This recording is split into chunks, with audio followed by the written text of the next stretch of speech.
3 dos 7 pescadores desaparecidos há uma semana no litoral de Santos foram encontrados mortos hoje. Os corpos estavam na região de Santos. Eles saíram em uma embarcação pesqueira de Bertioga em direção à ilha de Alcatrazes na última sexta-feira. A ilha de Alcatrazes, que fica em São Sebastião. Essa embarcação deveria ter retornado no sábado, o que não aconteceu. As buscas pelos demais tripulantes dessa embarcação continuam amanhã. O Programa de Proteção ao Emprego do Governo Federal começou hoje nas unidades da Confab em Pindamonhangaba. 700 funcionários vão ter redução de 27% na jornada de trabalho e de 12,5% nos salários. Segundo o sindicato, com a medida, foram evitadas 200 demissões na empresa. O programa tem prazo de 6 meses e, se necessário, pode ser prorrogado. O setor da agricultura foi um dos mais afetados pela crise hídrica. A falta de chuva prejudicou as plantações e o consumidor sentiu no bolso o aumento da cesta básica. Um ano depois dessa fase mais crítica, alguns produtores rurais investiram em sistemas de irrigação para evitar novos prejuízos. Mas o custo desta tecnologia deve manter a dona de casa gastando mais na hora de fazer a feira. O seu Pedro lá de cima sumiu e tem uns 2 meses que não manda a chuva para o seu Pedro daqui de baixo.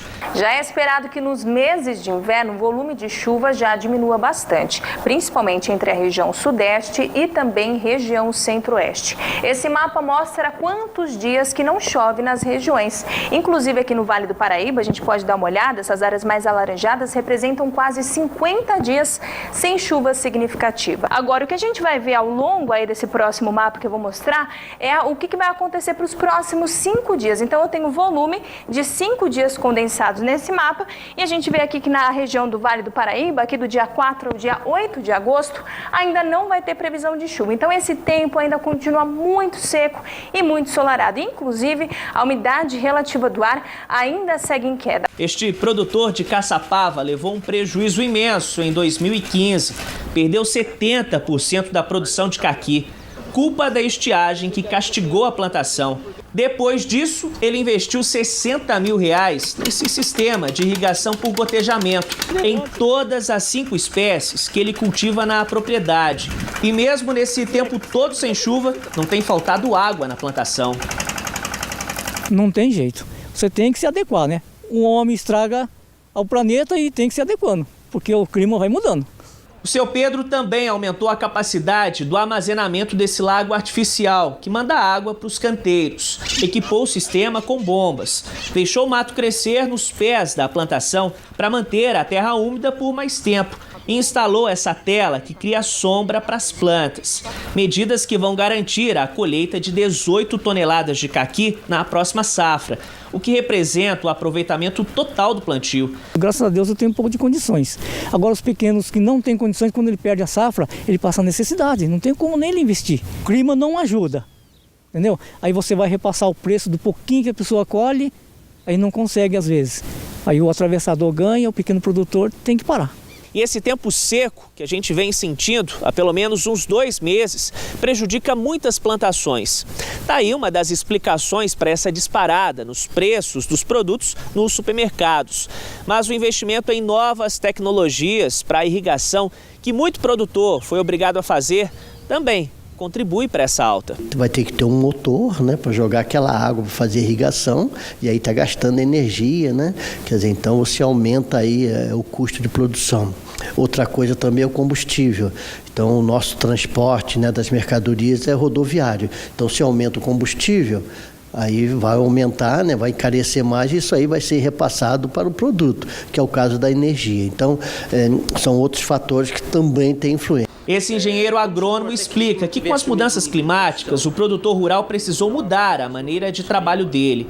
Estratégias que vêm dando certo, gerando economia na produção e que podem deixar os preços mais competitivos. Essas alternativas são importantes e as pessoas cada vez mais têm que pensar sobre isso, porque, veja, o simples fato dele fazer esse investimento, ele vai se pagar a um prazo mais longo, mas o fato dele fazer esse investimento vai fazer com que ele possa suportar o período de seca. Essa é uma tecnologia que é simples, mas é uma alta tecnologia. e que está ao alcance de todos. E a sexta-feira teve a cara do fim de semana. O céu ficou azul e o sol predominou o dia inteiro. E o tempo deve ficar firme também amanhã, com temperaturas em gradativa elevação. Já a umidade do ar deve diminuir outra vez. Chuva só na semana que vem. Veja aí na previsão do tempo.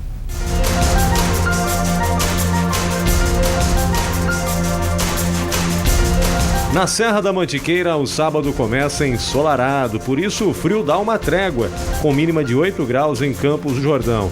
À tarde, as nuvens aumentam, mas não deve chover e a temperatura chega a 21 graus em São Bento do Sapucaí. Tempo bom também no Vale do Paraíba e faz calor na região. Em São José dos Campos e Guaratinguetá, 27 graus e a máxima estimada para amanhã. Em Queluz, a máxima chega a 29 graus. Já a umidade do ar cai para cerca de 30%, índice considerado de atenção. No litoral norte, o sol brilha forte e faz calor típico de verão em pleno inverno.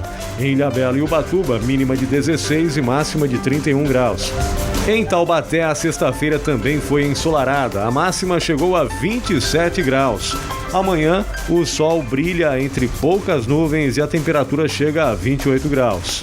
Em Aparecida, o sábado também não vai ter chuva. Só a partir da próxima segunda-feira que devem ocorrer pancadas rápidas com a chegada de uma nova frente fria. Máxima de 29 graus na capital da fé. Em Caraguatatuba, sol entre poucas nuvens, mínima de 17 e máxima de 32 graus, ondas de 1,30 m de altura e ventos de 5 km por hora. No próximo bloco, a agenda cultural com a programação completa para o fim de semana aqui na região. E você vai ficar por dentro das competições que os atletas da nossa região vão participar nos Jogos Olímpicos do Rio de Janeiro. Eles entram em ação já neste fim de semana. A hora certa, agora 6 horas e 8 minutos. A gente volta já.